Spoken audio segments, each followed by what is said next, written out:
Aquí no perteneces. Las chicas como tú son las que trabajan en este barrio. Tú no vives aquí.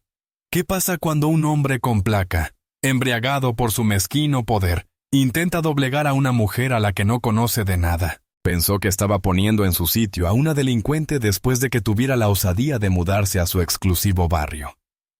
No tenía ni idea de que acababa de agredir físicamente a la hija del hombre que tenía en sus manos toda su carrera, su libertad y su futuro. El karma que le espera no solo es rápido, sino devastador como un huracán de categoría 5. ¿Desde dónde estás viendo esto? ¿En tu coche? ¿En la oficina?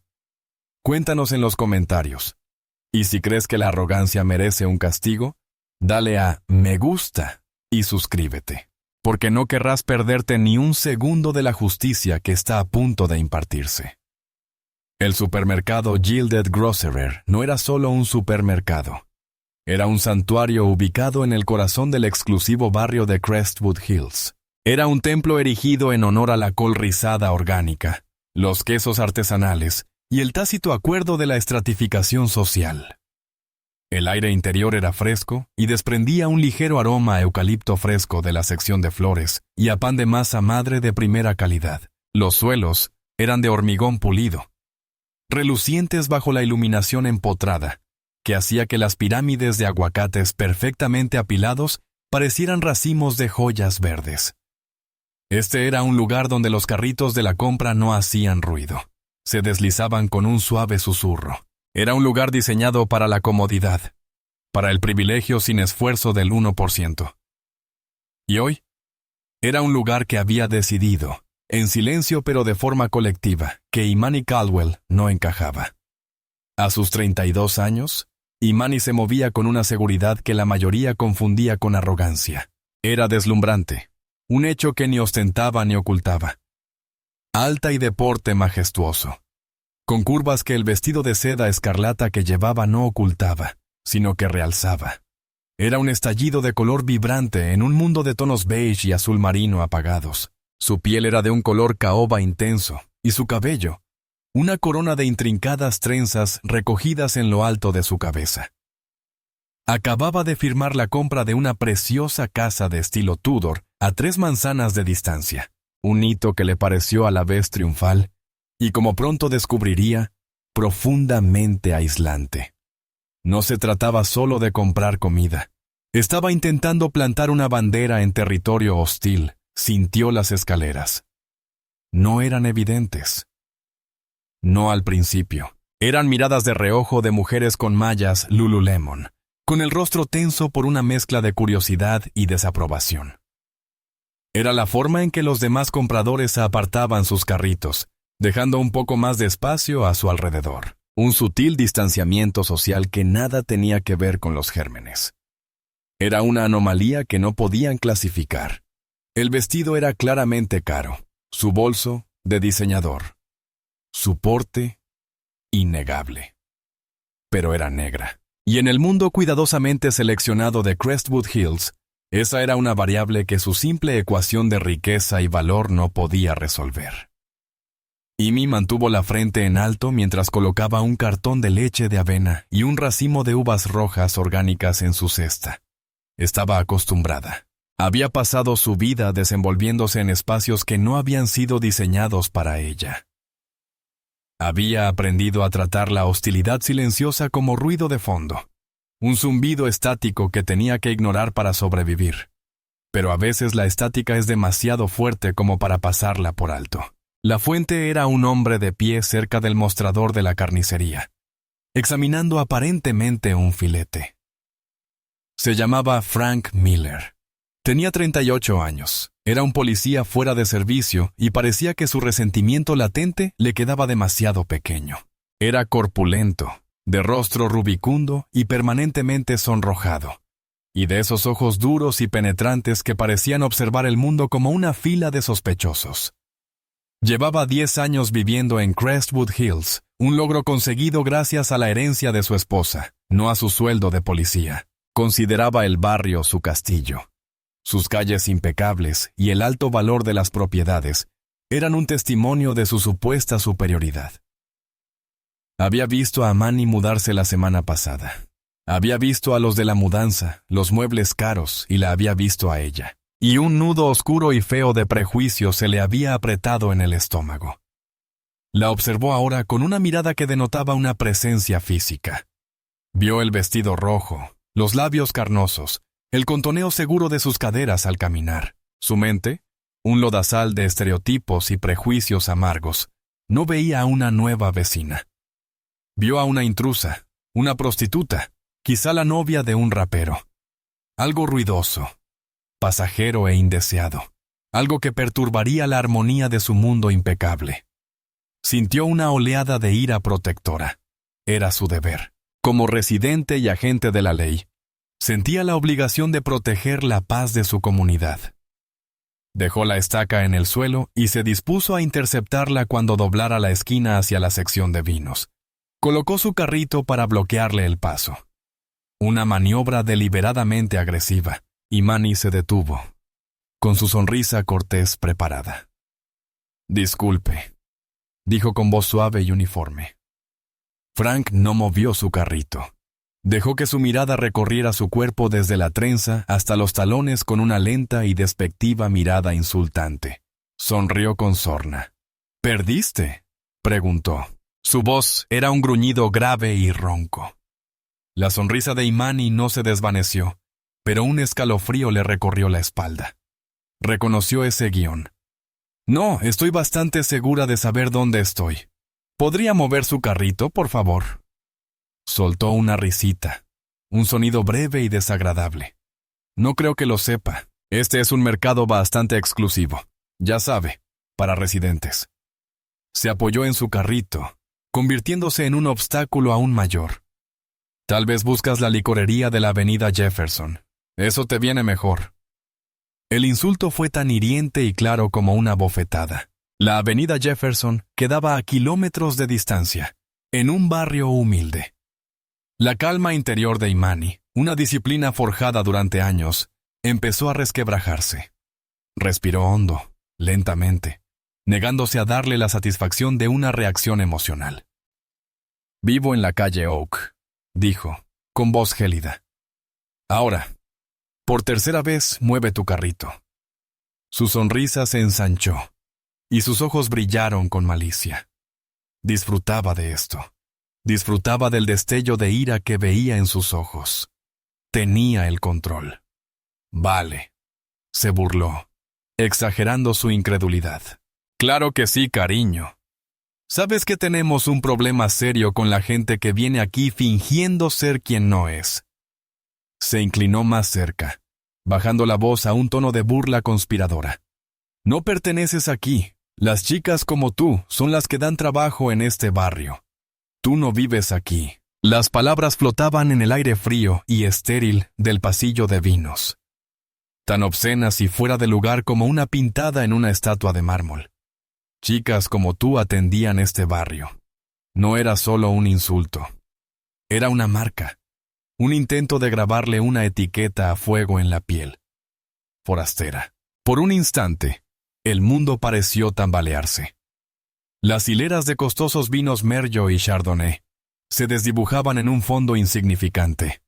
Solo estaba ese hombre, con el rostro convertido en una máscara de arrogante intolerancia, y el espacio desagradable que había creado entre ellos. El primer instinto de Imani fue un destello de furia.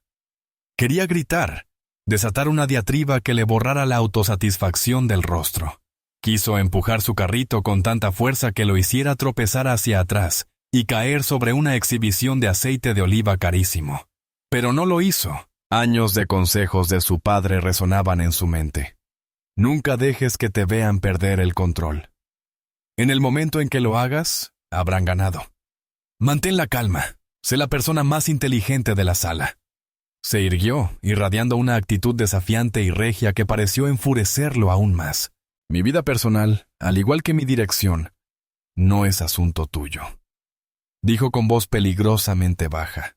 Me estás acosando. Te voy a pedir por última vez que te apartes de mi camino antes de que llame al gerente de la tienda y te haga expulsar. La palabra acosar fue como una cerilla encendida arrojada a un charco de gasolina. Frank Miller era policía. Era el encargado de los casos de acoso. Era la autoridad. Que esa mujer, esa criatura, le lanzara ese término a la cara era un desafío intolerable para su visión del mundo. Su rostro, ya enrojecido, se tornó de un púrpura intenso. ¿Me van a echar?, gruñó, dando un paso al frente e invadiendo su espacio personal. Desprendía un olor a café rancio y a hipocresía. ¿Entran aquí vestidos como si fueran de la calle y se creen con derecho a exigir cosas? Son todos iguales. Puro bla bla. Ningún respeto por la autoridad. Otros clientes se detuvieron. Su curiosidad se agudizó. Una mujer mayor con perlas apretó con más fuerza su bolso. Un hombre con polo fingía estudiar la etiqueta de un vino, atento al drama. Nadie intervino. Eran espectadores en el Coliseo, observando cómo el león se enfrentaría al intruso. Y Manny se mantuvo firme. «Aquí no tienes autoridad», afirmó, con la mirada fija. «Eres un matón y un intolerante. Y, francamente, das lástima». Y eso fue todo. Esa palabra lo destrozó. Patético. Atravesó su frágil ego, la fachada de superioridad cuidadosamente construida sobre su decepcionante vida. No era detective. No era un héroe. Era un policía de barrio, envejeciendo y amargándose. Y esta mujer, con su belleza, su seguridad y su negativa a dejarse intimidar, era un espejo que reflejaba todos sus fracasos. Su formación, su juramento, su sentido del deber cívico. Todo se desvaneció en una nube de furia pura e incontrolable. Se enfureció. Vio un objetivo. Actuó como actuó cuando sintió que perdía el control. Usó la fuerza. Fue un movimiento sorprendentemente rápido y brutal. Alzó la mano derecha abierta y, con un chasquido brutal que resonó en el pasillo silencioso, abofeteó a Emani. La fuerza del golpe le ladeó la cabeza. Su mejilla estalló en un destello de dolor. Le zumbaban los oídos. El jadeo de la mujer de perlas fue agudo y audible. El mundo enmudeció, salvo por el zumbido agudo en sus oídos. Por un instante solo fue una mujer golpeada. La humillación pública era una herida más profunda que el dolor físico. Sentía el calor subirle a la mejilla. La marca de su violencia, con la forma de la palma de su mano. Lenta y deliberadamente, giró la cabeza para mirarlo. Sus ojos, que antes estaban fríos por la ira, ahora eran algo completamente distinto. Eran vacíos, oscuros, gélidamente tranquilos y totalmente desprovistos de miedo. No lloró. No gritó. Simplemente lo miró fijamente. Frank Miller sintió un repentino e inesperado escalofrío de miedo. Había esperado lágrimas, histeria, un derrumbe satisfactorio. No había esperado esto. Este aterrador silencio ártico. Observó la perfecta huella roja que ahora florecía sobre su piel morena. Se había excedido. Lo sabía. Pero su arrogancia no le permitía retroceder. «Eso te pasa por bocazas», espetó, intentando recobrar el equilibrio. Su voz era un poco demasiado alta, un poco temblorosa. «Deberías haberte marchado». Le dirigió una última mirada de desprecio, una mirada que esperaba transmitir a victoria, y luego agarró su carrito y la empujó, dejándola sola en el pasillo. Los demás clientes, tras su breve momento de drama, se escabulleron rápidamente, sin querer verse involucrados. Nadie le preguntó si estaba bien. Nadie se ofreció a ayudarla. Estaba sola, abandonada, humillada. Se quedó allí un largo rato, con el latido en la mejilla como un tambor constante. Él creía haber ganado. Creía haberla puesto en su sitio. No tenía ni idea de que acababa de firmar su propia sentencia de muerte. No tenía ni idea del infierno que acababa de desatar. Durante un minuto entero, Imani no se movió. Permaneció como una estatua carmesí en silencio, entre un pasillo de botellas de cristal silenciosas. El dolor punzante en su mejilla era un ancla física que la mantenía atada a la cruda y visceral humillación del momento. Era una violación tan profunda, tan descarada, que resultaba surrealista ser golpeada en público, bajo la luz brillante y estéril de un lugar como aquel, por un hombre que se había autoproclamado guardián de sus puertas. Era una escena de pesadilla. La conmoción dio paso a una oleada de furia pura e incontrolable. Un calor que nació en su pecho y se irradió hacia afuera. Una llamarada de rabia que amenazaba con consumirla. Quería destrozar todas las botellas de vino del pasillo. Quería darle caza en el aparcamiento y devolverle la violencia que tan fácilmente le había prodigado. Quería arrasar su mundo. La rabia era como un tsunami, y durante unos preciosos segundos se dejó llevar por ella. Se permitió sentir toda su fuerza volcánica. Era la culminación de 1000 pequeñas heridas, 1000 miradas furtivas, 1000 susurros de suposición que había soportado toda su vida. Esto era diferente. Esto no fue un corte, fue una puñalada. Y entonces, tan rápido como llegó, el calor empezó a amainar. No desapareció. En cambio, sufrió una alquimia aterradora. La furia hirviente se enfrió, se comprimió y se endureció en algo mucho más peligroso: la determinación. Una determinación tan fría, clara y afilada como un fragmento de hielo. Imani Caldwell no había forjado una exitosa carrera como consultora de marketing de alto nivel dejándose llevar por las emociones. Lo había logrado siendo implacablemente estratégica, viendo todo el panorama mientras sus oponentes aún se centraban en la primera jugada. El bravucón del pasillo de vinos creyó haber ganado la partida. En realidad, acababa de cometer su primer y último error fatal. Su visión se aclaró. El patético rostro de autosuficiencia de Frank Miller quedó grabado a fuego en su memoria. Pero ya no veía a un hombre. Veía un objetivo. Un problema que debía ser desmantelado sistemáticamente, por completo, con una escalofriante calma recién descubierta. Dejó la cesta de la compra donde estaba. Las uvas ecológicas y la leche de avena ya no importaban. Caminó. No con los pasos apresurados de una víctima que huye de una escena, sino con el paso medido y deliberado de una depredadora.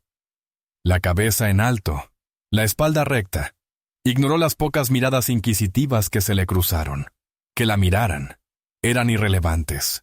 Salió del almacén dorado. Las puertas automáticas se abrieron con un suave susurro y se adentró en el cálido sol de la tarde. El resplandor le hizo lagrimear, y el dolor punzante en la mejilla se intensificó. Encontró un banco tranquilo en un cuidado patio entre el supermercado y una boutique. Un pequeño oasis de paz en medio de la opulencia. Se sentó. La seda escarlata de su vestido contrastaba vivamente con la piedra gris. Sacó su celular personal, con movimientos fluidos y precisos. Sus manos estaban perfectamente firmes. No llamó al 911. Llamar a la policía local para denunciar a uno de sus agentes le parecía una pérdida de tiempo, una receta para el desprecio y una mayor humillación. Necesitaba saltarse a sus superiores. Necesitaba llegar hasta lo más alto de la jerarquía. Recorrió sus contactos hasta encontrar uno marcado con un nombre sencillo y poderoso. Papá. Pulsó el botón de llamada. Sonó 2 veces antes de que contestara. Imani. Cariño. ¿Todo bien? Su voz era cálida. El familiar barítono de su padre. Marcus Caldwell. Una voz que siempre había significado seguridad y fortaleza. Imani respiró hondo, manteniendo la voz completamente monótona, despojándola de cualquier temblor, de cualquier rastro del infierno que la consumía por dentro. Papá, estoy bien, pero algo ha pasado. Hubo una pausa al otro lado de la línea. Marcus Caldwell conocía la voz de su hija mejor que nadie. Reconocía sus tonos de «estoy bien». Este no era uno de ellos. Esa era su voz de crisis, tranquila, controlada y absolutamente seria. «¿Dónde estás?», preguntó él, cambiando instantáneamente su tono de afecto paternal a seriedad profesional. «Estoy en el Gilded Grocer de la calle Oak en Crestwood Hills». «¿Qué pasó?». Un policía fuera de servicio me agredió, dijo ella. Las palabras sonaron como una simple declaración, como si leyera un fragmento de un informe. Tuvimos una discusión. Me llamó prostituta y luego me golpeó en la cara. Silencio sepulcral. Durante 5 segundos, el único sonido en la línea fue un leve zumbido estático. Era el sonido del amor de un padre chocando con la furia de un jefe de policía. Era el sonido de un universo en plena transformación. Finalmente, oyó su voz, y era un sonido nuevo. Una voz que solo le había oído usar un puñado de veces en su vida. Una voz áspera, cargada de una rabia contenida. Era la voz de un hombre que comandaba a 5,000 oficiales. Un hombre que se movía con destreza en la traicionera política de una gran ciudad estadounidense. Era la voz del poder puro y frío.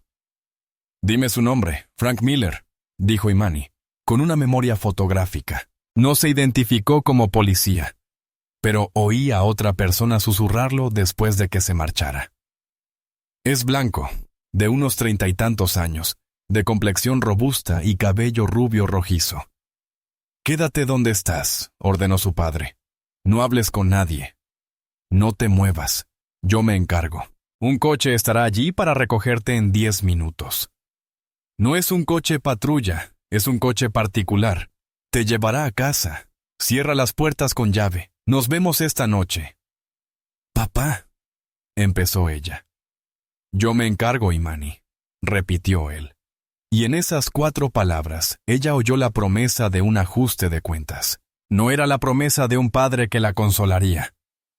Era la promesa de un jefe de policía que desataría todo el peso de la ley sobre el hombre que se había atrevido a tocar a su hija. La llamada se cortó. Imani bajó el teléfono, con la mirada perdida. Se miró en la pantalla oscura. Podía ver la leve hinchazón en su mejilla. Frank Miller había intentado humillarla, reducirla a un estereotipo y ponerla en su sitio. No tenía ni idea de que acababa de provocar a un rey, y estaba a punto de descubrirlo de la forma más brutal imaginable. ¿Qué sucede cuando atacas a una princesa en el reino de su padre? El jefe de policía Marcus Caldwell colgó y se quedó un instante inmóvil. Estaba sentado tras su gran escritorio de caoba, en el último piso de la jefatura de policía. La extensa ciudad se extendía a sus espaldas, a través de los ventanales que se abrían paso entre el suelo y el techo. La oficina era un testimonio de su autoridad. Banderas, condecoraciones, el escudo de la ciudad. Pero en ese instante, no era un jefe. Era un padre. Y una furia volcánica primigenia le recorría las venas. Se imaginó a su hija, su brillante y hermosa Imani, sola tras la agresión. Se imaginó el rostro de satisfacción del hombre que la había golpeado. El impulso de tomar su arma reglamentaria, conducir hasta Crestwood Hills y sacar a rastras al agente Frank Miller de su casa, era tan intenso que se convirtió en una fuerza física. Apretó con fuerza los brazos de su sillón de cuero, con los nudillos blancos, y el cuero crujió en protesta. Pero Marcus Caldwell no había llegado a la cima de su profesión dejando que la ira dictara sus acciones. Tenía 55 años. Un hombre que había dedicado su vida a luchar en 2 frentes: la delincuencia en las calles y el racismo profundamente arraigado en los propios departamentos a los que servía. Era un estratega magistral, un político nato que comprendía que el verdadero poder no residía en la fuerza bruta, sino en la aplicación precisa y quirúrgica del sistema. Dejar aflorar su ira sería un error. Actuar como un padre vengativo solo les daría munición a sus enemigos. Tenía que ser el jefe, frío, metódico, imparable. Inspiró profundamente, con un estremecimiento, aprisionando la bestia de su ira. Luego la exhaló lentamente, la furia solidificándose, como en su hija, en una resolución inquebrantable. No solo castigaría a Frank Miller, lo aniquilaría. Usaría la arrogancia del hombre, su intolerancia, y el mismo sistema que juró defender para destruir su vida por completo. Su mano se dirigió al intercomunicador de su escritorio. Sus movimientos, ahora precisos y decisivos, fueron clave. «Sharon», dijo con voz grave y peligrosamente tranquila, «hazme llegar a mi oficina a la capitana Eva Rostova de Asuntos Internos ahora mismo y ponme al comandante de la comisaría 12 por videoconferencia en 5 minutos. Libera mi agenda para el resto del día». «Sí, jefe», respondió la voz de su asistente. Reconociendo la señal de alerta, mientras esperaba, tecleó furiosamente. Consultó el expediente personal de cada agente llamado Frank Miller en el departamento. Había 2. Los cotejó con los registros de propiedad de la zona de Crestwood Hills. ¡Bingo! El agente Frank Miller, placa número 734, adscrito a la comisaría número 12, con 14 años de servicio. El expediente tenía pocos elogios y muchos avisos de faltas menores.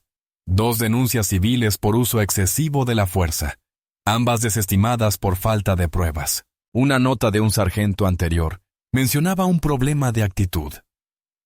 El hombre era un cáncer, una infección latente que el departamento había dejado supurar durante más de una década. La puerta se abrió y entró la capitana Eva Rostova. Era una mujer astuta y pragmática, de unos 40 años, con una mirada inteligente que no pasaba por alto ningún detalle. Fue una de las primeras personas a las que Marcus había ascendido. Una mujer en la que confiaba plenamente para erradicar la corrupción dentro de sus propias filas. «Jefe», dijo, cerrando la puerta tras de sí. Marcus no perdió el tiempo con formalidades. «Tenemos un incidente con un agente involucrado. Una agresión fuera de servicio contra una civil en Crestwood Hills hace aproximadamente 30 minutos. El agente es Frank Miller, de la comisaría 12. La expresión de Rostova se endureció. ¿Está dispuesta la víctima a presentar una denuncia? La víctima es mi hija, dijo Marcus, y sus palabras resonaron en la habitación silenciosa como piedras. Los ojos de Rostova se abrieron casi imperceptiblemente. Lo entendió de inmediato. Esto no era un simple caso. Era una declaración de guerra. Entendido. Jefe, ¿qué necesita? Primero, quiero que envíe a 2 de sus mejores detectives, los más discretos, al supermercado de lujo en la calle Oak. Quiero que consigan todas las grabaciones de las cámaras de seguridad del interior y exterior de la tienda, en concreto del pasillo de vinos y del aparcamiento de la última hora. Quiero que se siga el protocolo al pie de la letra, con una orden judicial si es necesario. Pero dudo que el gerente se niegue. Segundo, quiero un informe completo del oficial Miller. Todas las quejas, todos sus compañeros, todas sus evaluaciones. Quiero saber con quién bebe, con quién juega. Quiero conocer todos sus secretos antes del anochecer. En tercer lugar, ya he enviado un coche particular para llevar a mi hija a casa. Quiero que una de sus detectives la reciba allí dentro de 1 hora, que le tome declaración, fotografíe sus lesiones y la trate como a la hija de un senador. Porque hoy eso es lo que es. ¿Y Miller?, preguntó Rostova. Una sonrisa fría y depredadora se dibujó en los labios de Marcus por primera vez. Miller es mío. Estoy a punto de hablar con su comandante. Miller será citado a la comisaría número 12. Le dirán que es para darle alojamiento, una misión especial, algo para halagar su patético ego. Entrará ahí con aire de suficiencia y orgullo, y usted y yo, capitán, lo estaremos esperando en la sala de interrogatorios número 3. Miró a Rostova a los ojos. Usó su poder para dañar a mi familia. Yo usaré el mío para acabar con su carrera, y esto es solo el principio.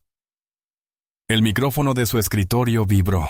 El rostro del comandante de la comisaría número 12. Un hombre de aspecto cansado, el capitán Davis, apareció en la pantalla. «Jefe Caldwell», dijo Davis, sorprendido por la llamada inesperada. «Davis», comenzó Marcus, con voz suave como la seda, ocultando perfectamente su furia.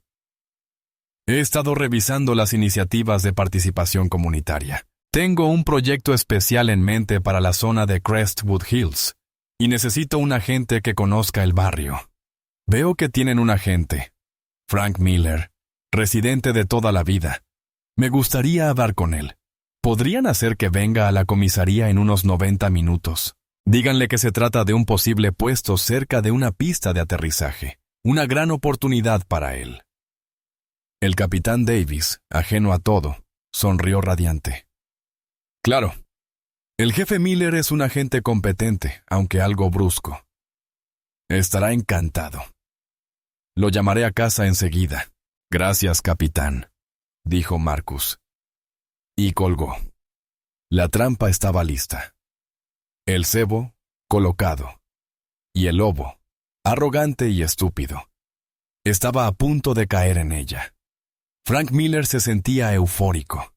Había abandonado el lujoso burdel con un renovado sentido de propósito. El pecho se le hinchó con la efímera satisfacción de la victoria.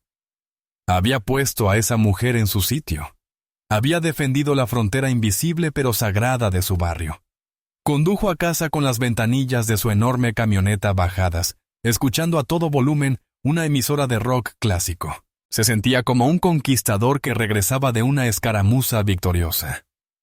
Imaginó contarles la historia a sus compañeros de la comisaría, adornando los detalles, presentándose como el héroe que se enfrentó a la creciente marea de indeseables. Era el perro pastor que protegía al rebaño. Cuando llegó a casa, su esposa Sandra estaba en la cocina. Era una mujer delgada y ansiosa, que hacía tiempo que había aprendido que los estados de ánimo de su marido eran como fenómenos meteorológicos impredecibles a los que había que enfrentarse con cautela. ¿Qué tal la tienda?, preguntó, sin levantar la vista de la ensalada que estaba picando. Bien, gruñó, dejando caer las llaves sobre la encimera de granito. Tuve que lidiar con algo de basura, pero lo solucioné. Sandra se estremeció ante su tono, pero no dijo nada. Solucionarlo. Solía ser una forma elegante de decir que habría una confrontación que más tarde terminaría en una queja, o peor aún, en una demanda. Vivía en un estado de constante temor. Frank abrió una cerveza y se sentó en la isla de la cocina, sintiéndose magnánimo. Había restablecido el orden en su universo. Fue en ese estado de autocomplacencia cuando sonó su celular. Vio el identificador de llamadas. Capitán Davis se irguió, adoptando su expresión de policía. Miller, contestó. Frank, soy Davis. ¿Dónde estás? Acabo de llegar a casa, capitán. ¿Qué hay de nuevo? Creo que tengo buenas noticias. Acabo de recibir una llamada del piso de arriba. El mismísimo jefe Caldwell. Frank sintió una descarga eléctrica. ¿El jefe? Nunca había hablado con el nuevo jefe. Marcus Caldwell era una leyenda. Un reformador implacable contratado para sanear el departamento, pero Gassier-Csi. Juicio de Frank también era parte del problema.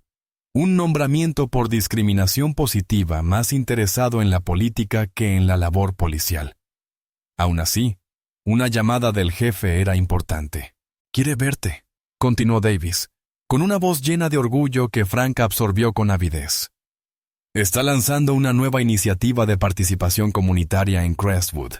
Te pidió específicamente. Dijo que necesitaba un oficial veterano que conociera el barrio. Esto es importante, Frank. Una verdadera oportunidad para dejar de patrullar, tal vez incluso ascender a detective». La noticia impactó a Frank como una inyección de adrenalina. Era todo lo que había estado esperando. Reconocimiento, respeto, una validación de sus largos y poco agradecidos años en la policía. Por supuesto, el jefe lo querría.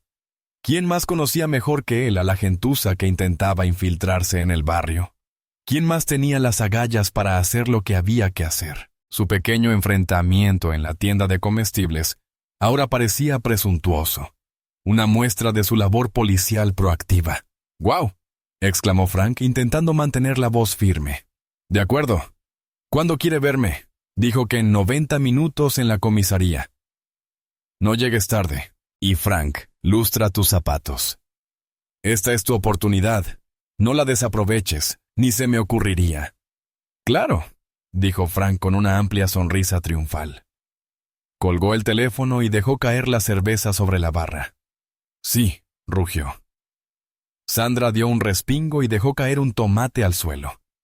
¿Qué pasa?, preguntó con voz temblorosa. Era el capitán. El jefe quiere verme, hablar de un ascenso, un trabajo de paisano. Ya te lo dije, dijo señalándola con un dedo grueso. Ya te dije que mi momento llegaría. Después de tantos años lidiando con gentuza y gentuza, por fin está dando sus frutos. Era un torbellino de energía. Subió corriendo a su habitación, arrancándose la ropa de civil. Se puso su uniforme más condecorado, el que guardaba para ceremonias oficiales. Pasó 10 minutos lustrando sus zapatos hasta que pudo ver su propio reflejo, lleno de satisfacción. Se miró en el espejo, ajustándose la corbata. Él veía a un héroe, a un protector, a un hombre en ascenso. Estaba completamente ciego al hecho de que se estaba vistiendo para su propia ejecución. El trayecto hasta la comisaría número 12 fue el mejor de su vida. Se sentía poderoso, importante. Cada semáforo en rojo parecía una breve pausa para que el mundo lo admirara. Se imaginaba el encuentro. El jefe, un hombre severo pero justo, reconocería a un compañero guerrero. Le estrecharía la mano a Frank con firmeza y lo felicitaría por su dedicación. Hablarían sobre la importancia de mantener seguros barrios como Crestwood. Frank ensayó sus palabras. ¿Cómo hablaría sobre la importancia de ser proactivo y mantener los estándares de la comunidad? Aparcó en su sitio habitual en la comisaría, el mismo donde había aparcado durante 14 años, pero hoy se sentía diferente. Se sentía como un trampolín. Entró en el edificio con paso seguro y arrogante. El sargento de guardia, un policía veterano llamado Ali, asintió. Miller, el capitán te está esperando. Dijo que te llevara a la sala de interrogatorios número 3. Frank hizo una pausa. ¿La sala de interrogatorios número 3? Era un lugar extraño para una reunión. Era una caja fría y sin ventanas, usada para interrogar a sospechosos. ¿Sala 3? Preguntó. ¿Seguro? Eso dijo el capitán. Respondió Ali encogiéndose de hombros. Dijo que el jefe quería un lugar seguro y privado para hablar. Supongo que no quiere distracciones. Tenía cierto sentido.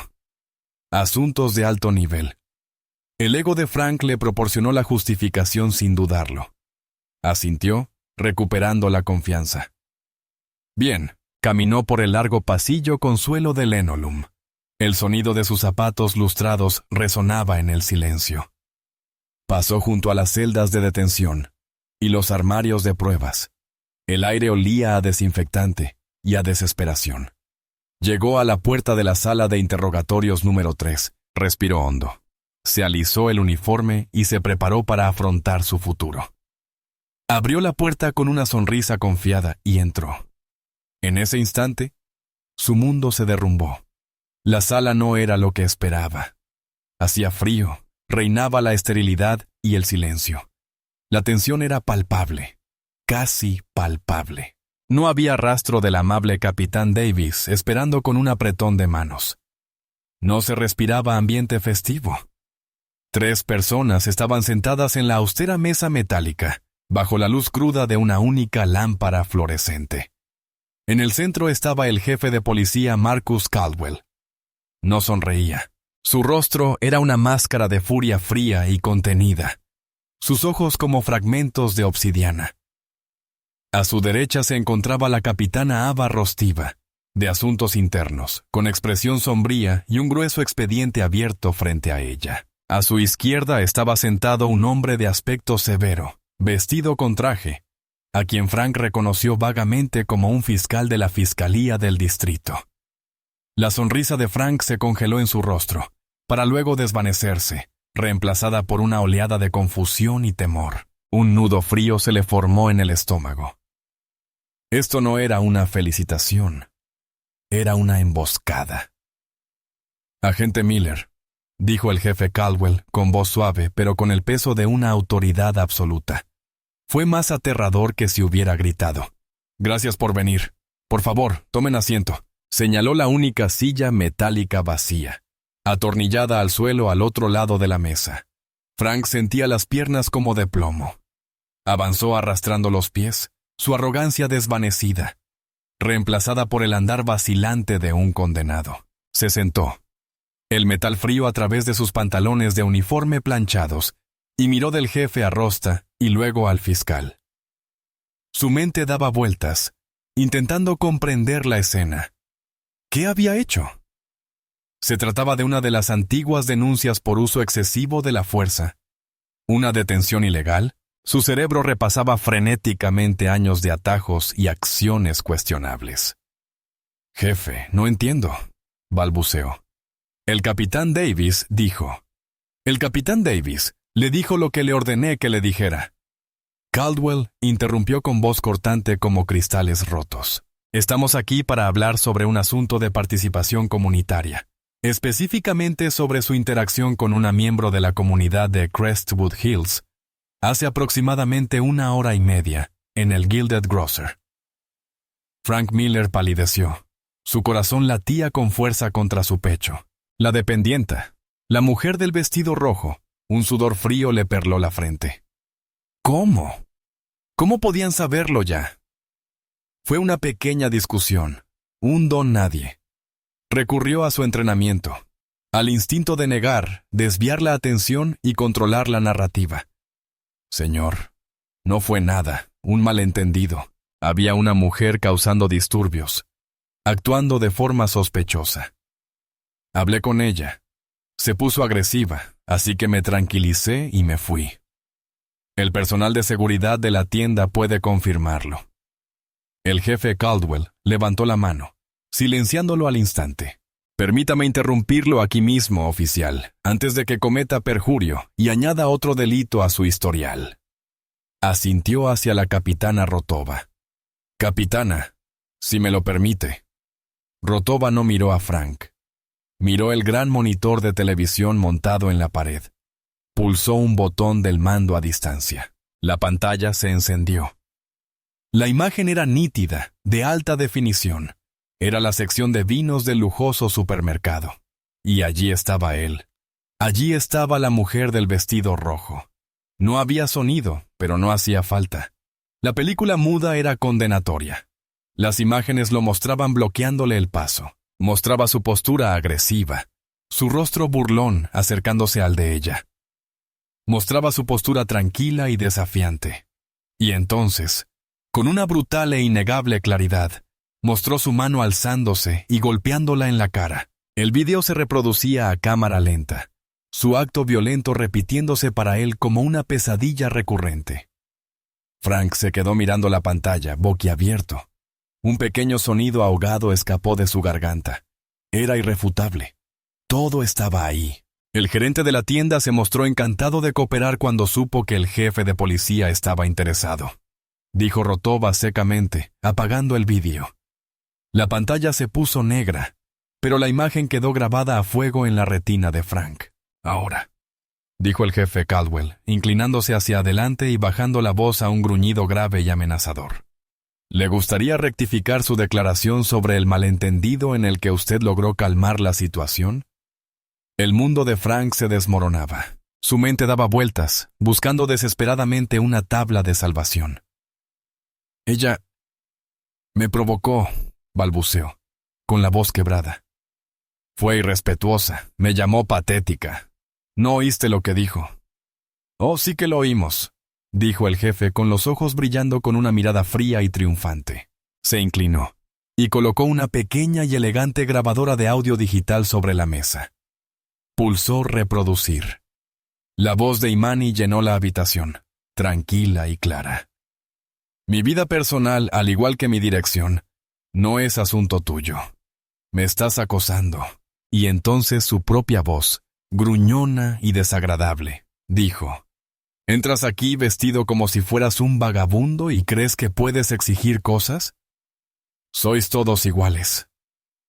Se estremeció como si lo hubieran golpeado. Podía oír su propia intolerancia, su propio odio, reproduciéndose en su mente. El audio continuó. Cada palabra era como un clavo en su ataúd. La voz de Imi: «Eres un matón. un intolerante y, francamente, das lástima. Y luego, eso te pasa por bocazas.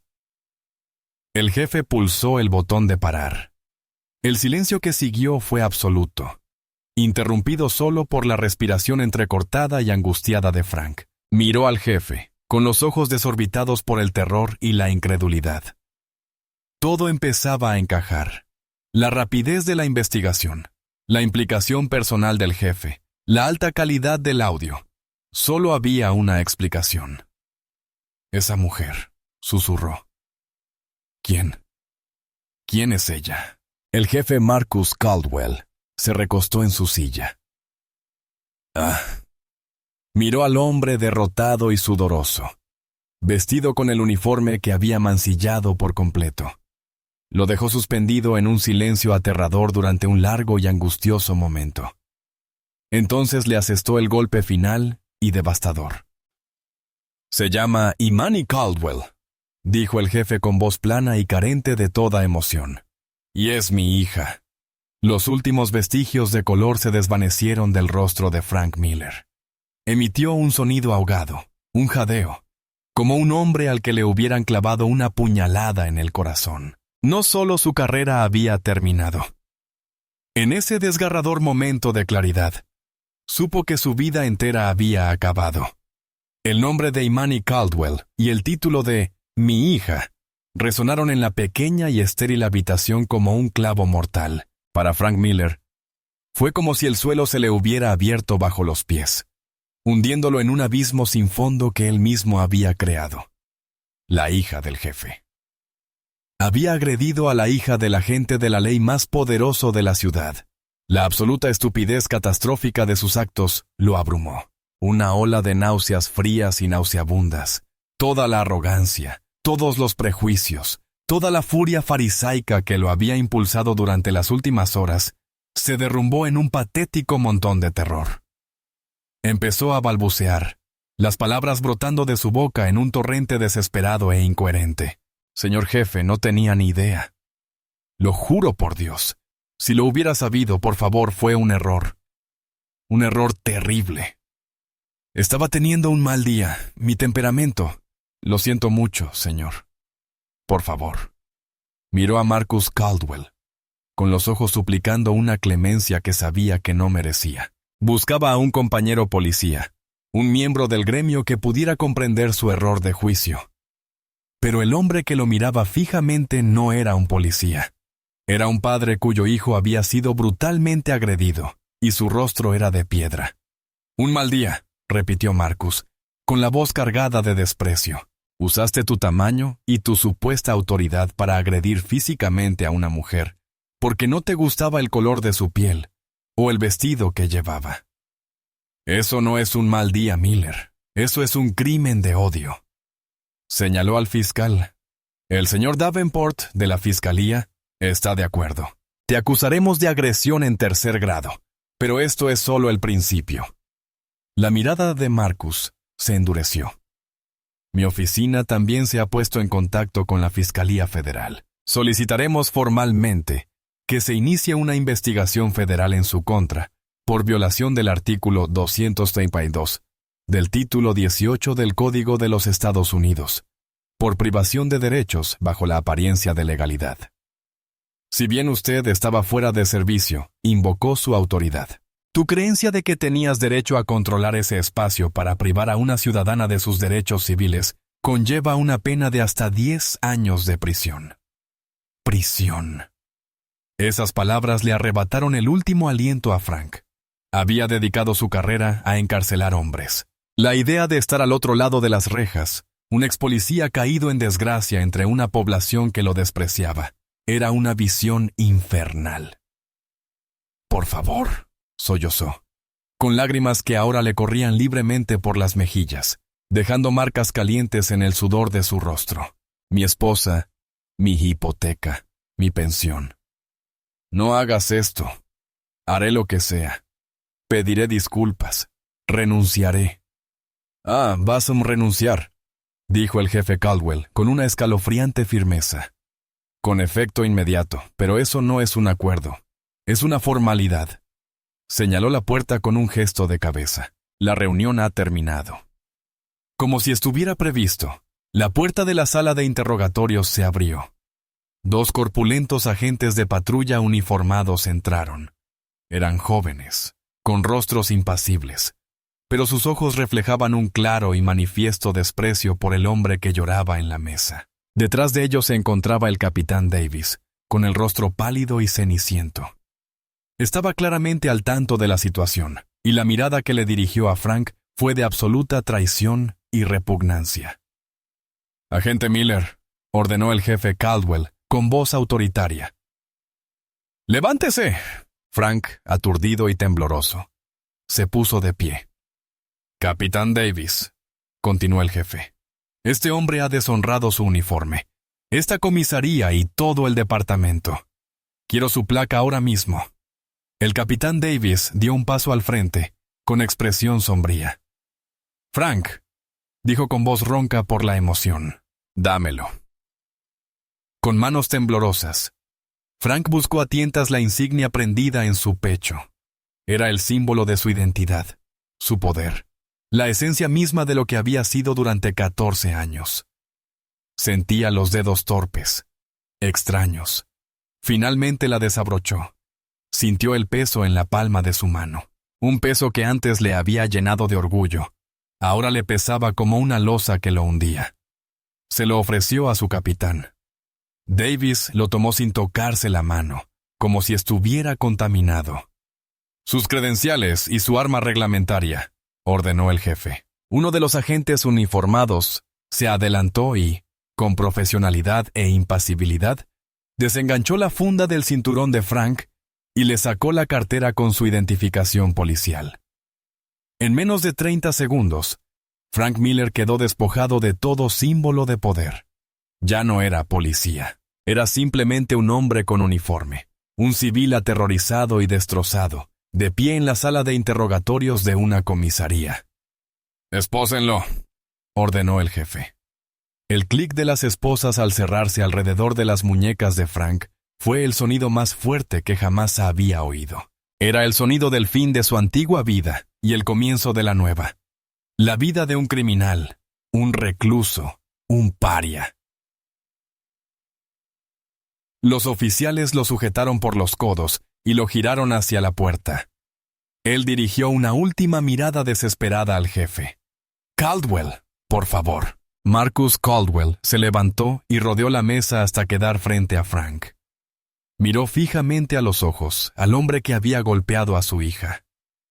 «Intentaste arrebatarle la dignidad a mi hija», dijo con voz baja y feroz. «Intentaste hacerla sentir insignificante e inútil. Así que, durante el resto de tu miserable vida, mientras estés en tu celda, quiero que recuerdes este momento. Quiero que me recuerdes.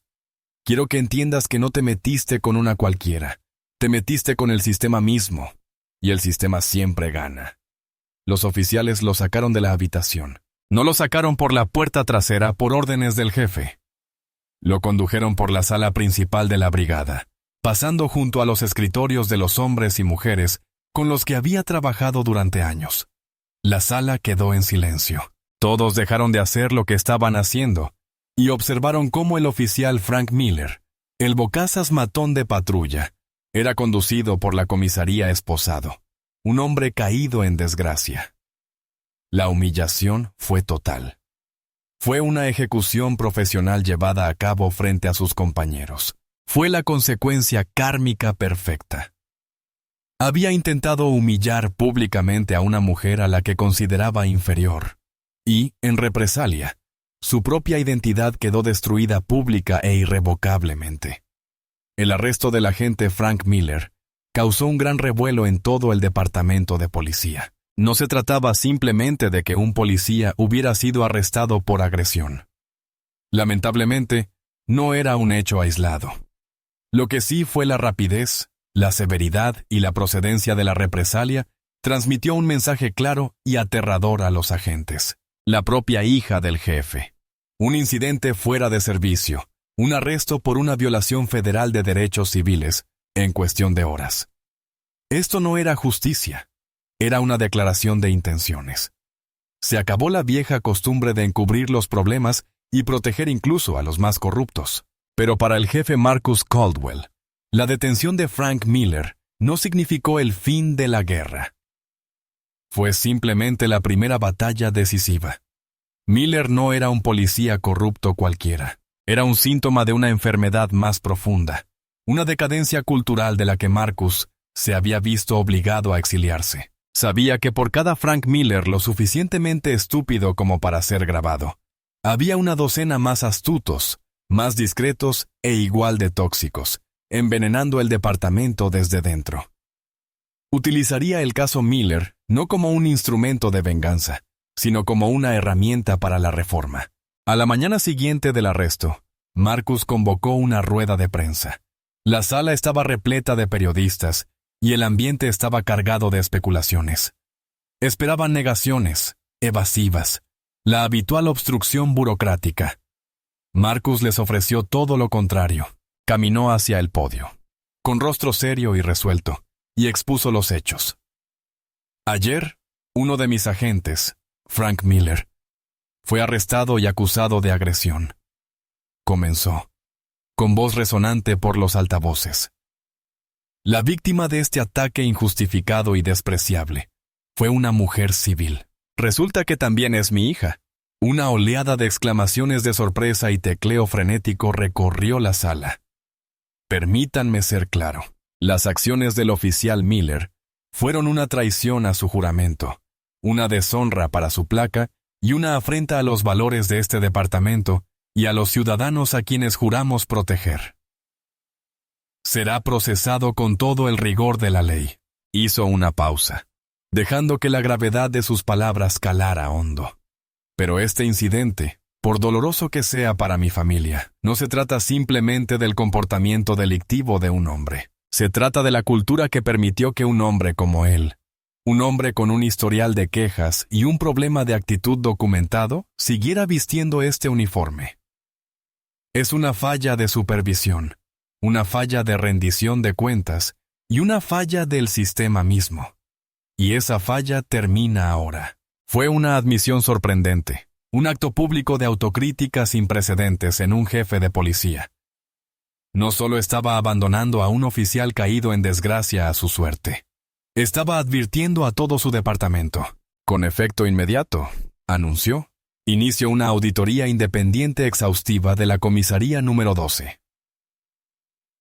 Todas las quejas ciudadanas de los últimos 5 años serán reabiertas y reinvestigadas por un equipo externo al departamento. He solicitado al Departamento de Justicia que envíe observadores.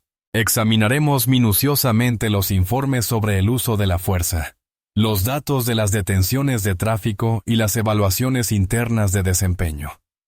Vamos a iluminar cada rincón oscuro de esa comisaría y vamos a erradicar la infección. Las consecuencias fueron inmediatas y catastróficas para el mando de la comisaría número 12. El capitán Davis, que había elogiado a Miller como un oficial íntegro, fue relevado de su cargo de inmediato y reasignado a un puesto administrativo en el depósito de pruebas, una clásica forma de exilio burocrático. La auditoría interna, tal como Marcus había predicho, fue un desastre. Descubrió un patrón de mala conducta profundamente arraigado, ignorado con ligereza por los supervisores, quienes valoraban la lealtad por encima de la integridad. La investigación reveló que Frank Miller era el líder de un pequeño grupo tóxico de oficiales que se hacían llamar los perros del patio. Tenían antecedentes de acoso a residentes de minorías, registros ilegales y presentación de informes falsos para encubrir sus acciones. Otros 2 agentes fueron despedidos. Un sargento, que había ocultado sistemáticamente denuncias contra Miller y su equipo, fue obligado a jubilarse anticipadamente y perdió su pensión. La delgada línea azul se había roto y la corrupción que había protegido finalmente quedaba expuesta a la luz del día. Marcus no se detuvo ahí.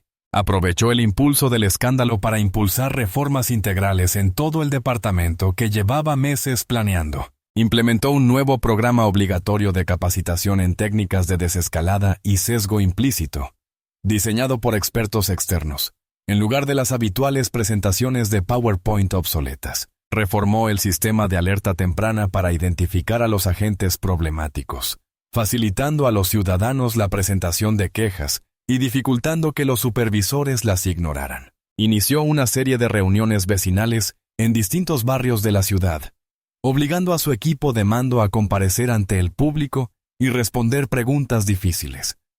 La resistencia del sindicato policial fue feroz. Lo tacharon de traidor, un político que sacrificaba a sus propios agentes por publicidad positiva. Pero Marcus se mantuvo firme.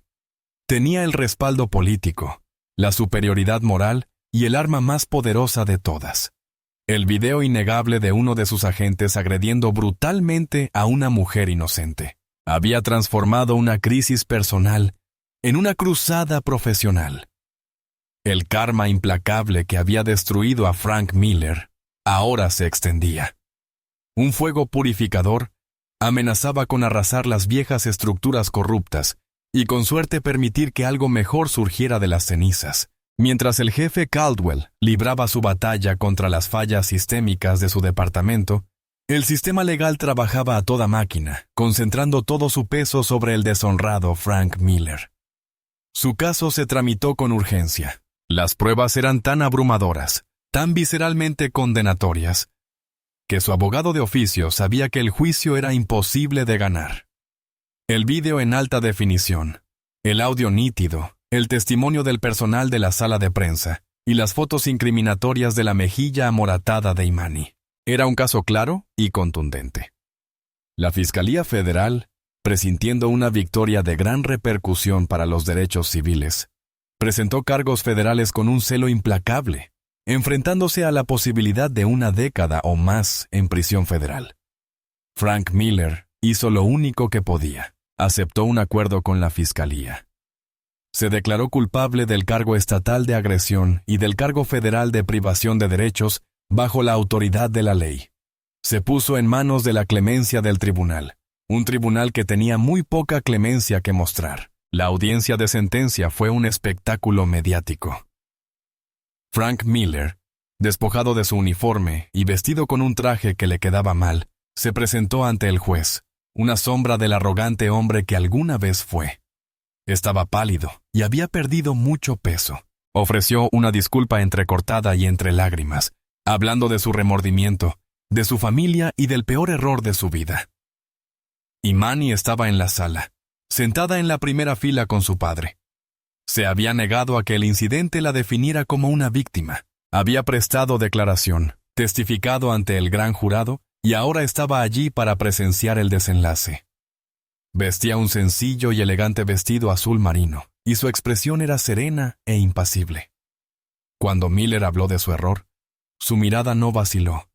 Sabía que no había sido un error. Un error es un accidente. Sus acciones habían sido una elección, un acto consciente de malicia nacido de una vida de intolerancia cultivada. La jueza, una mujer severa y pragmática que había visto a innumerables hombres como Miller en su sala, permaneció impasible ante sus lágrimas. «Señor Miller», dijo, con su voz resonando en la sala silenciosa, «usted no solo golpeó a una mujer, atacaste la confianza misma de la comunidad. Utilizaste la autoridad que te otorgó el pueblo, incluso fuera de servicio, como arma de prejuicio e intimidación. No eras un perro pastor protegiendo al rebaño. Eras un lobo escondido entre ellos. Debe quedar claro que este comportamiento no será tolerado». El mazo cayó con un chasquido seco y contundente. Frank Miller fue sentenciado a 4 años en una prisión federal de mínima seguridad. Perdería su pensión, su derecho a poseer armas de fuego y toda esperanza de volver a trabajar en las fuerzas del orden. Mientras lo sacaban esposado de la sala del tribunal por última vez, su cuerpo temblaba por los sollozos. Su vida, tal como la conocía, había terminado oficialmente. En un arrebato de rencor, intentó destrozar la dignidad de una mujer, y en represalia, el sistema le destrozó la vida por completo. Para Imani, el veredicto no fue motivo de celebración, sino de un sombrío cierre. Ver a Miller encarcelado no revirtió la humillación, ni borró el recuerdo del golpe. Se había hecho justicia, pero la herida permanecía. Sin embargo, estaba decidida a no dejar que esa herida se convirtiera en amargura.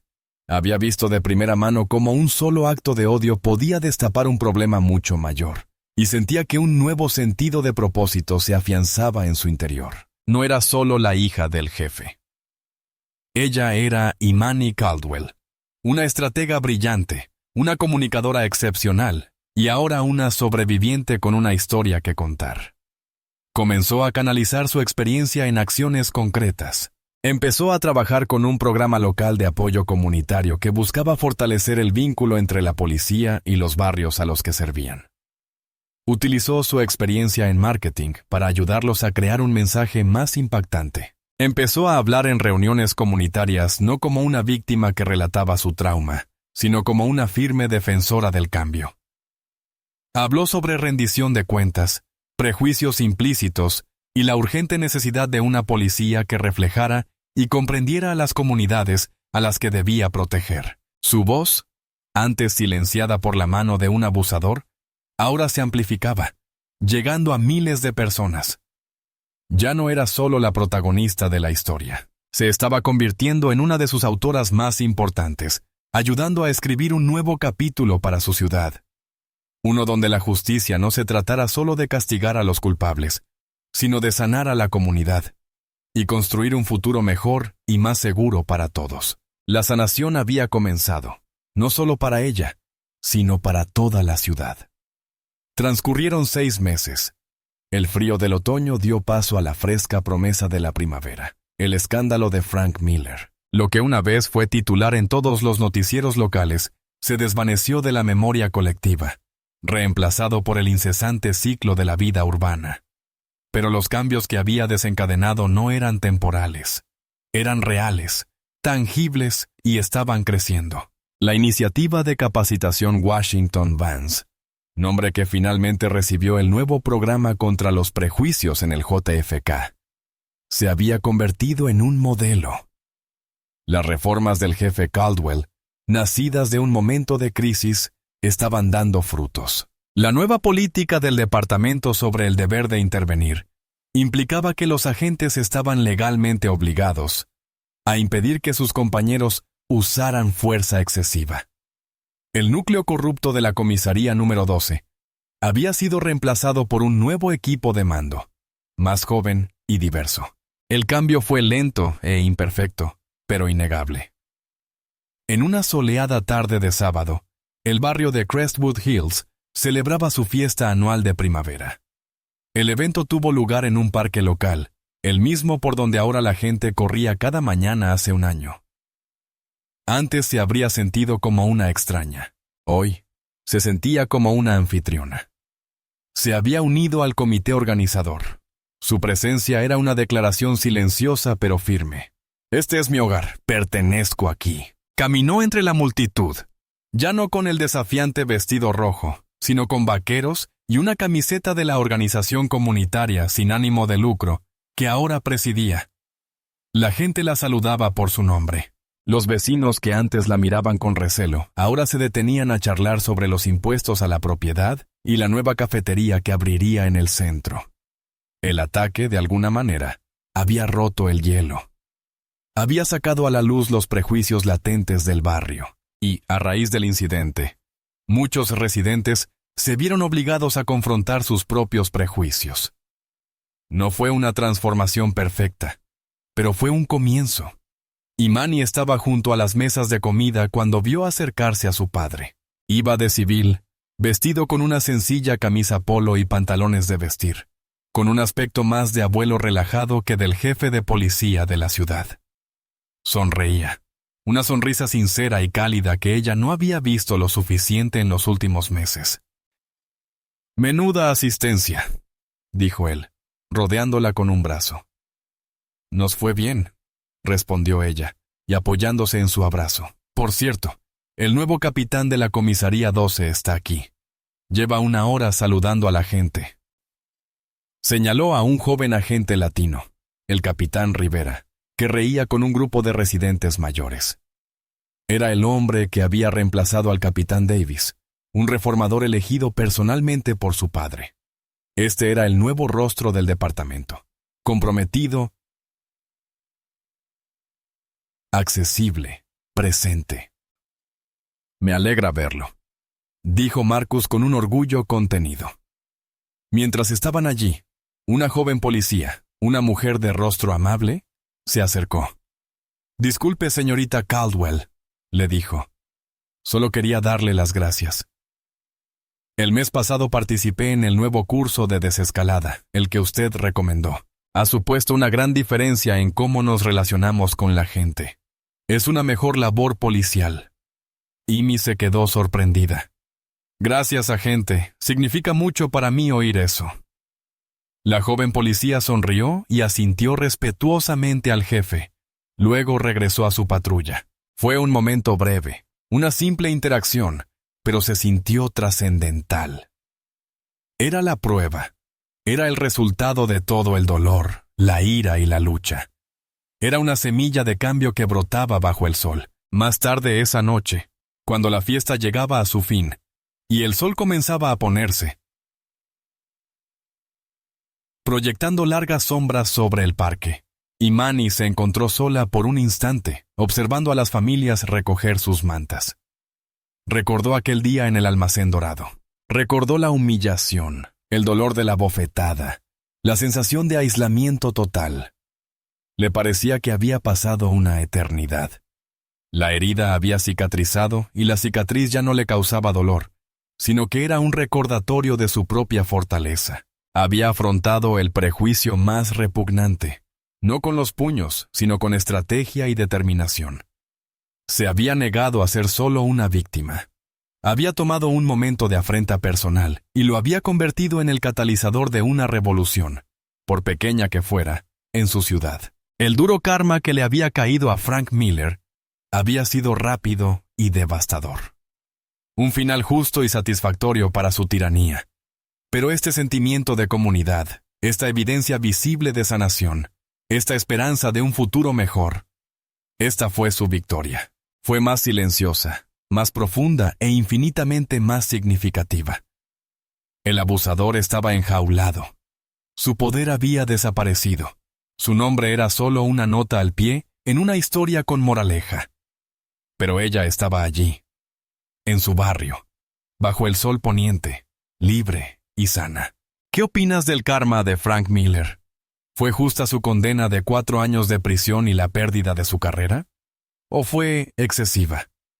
Más importante aún, esta historia demuestra cómo la valentía de una persona puede desencadenar un cambio sistémico. ¿Alguna vez te has encontrado en una situación donde desearías poder hacer más que castigar a una persona, y en cambio, arreglar el sistema corrupto que la sustenta? Comparte tus ideas y tus propias historias en los comentarios. Tu participación nos ayuda a crecer y a seguir compartiendo historias donde la arrogancia y los prejuicios se enfrentan a su máxima expresión. Si te gustó este camino hacia la justicia, no olvides darle a me gusta y suscribirte para ver más contenido.